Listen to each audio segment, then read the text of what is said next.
I did not have time to film this one. I am in such a rush, but I definitely want you guys to see this basket.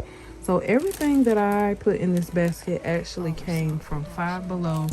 This was a very quick order.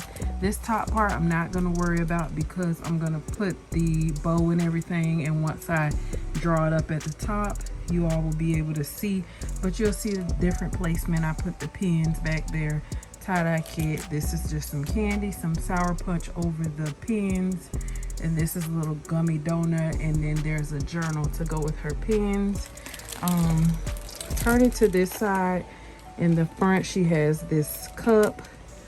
It's not really a cup, it's a bottle, like a water bottle, big water bottle. She has the ASMR slime and the little bugs and ice. That's like the little prank toys.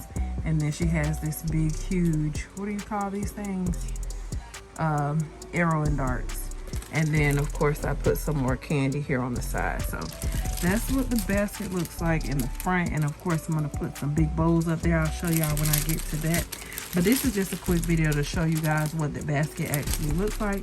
And everything in here costs under, let me see, about $30 for everything. So this basket is going to be a $60 basket. And I will show you guys once I wrap it up and put a bow on it. Alright you guys, so this is the finished look. As you can see, the bow kind of covers up that empty space that we had there, and this is what it's looking like all wrapped up, you guys. So I hope you guys enjoyed this quick little video. Just wanted to show you guys this basket. This is a basket for a 10-year-old. Actually, she just turned 11. So yeah, 11-year-old. And this is one that had to be shipped. So I did shrink wrap it. I do usually shrink wrap most of them, but yeah. That's it for this basket. If you like to give it a thumbs up. Until next time, stay crafty.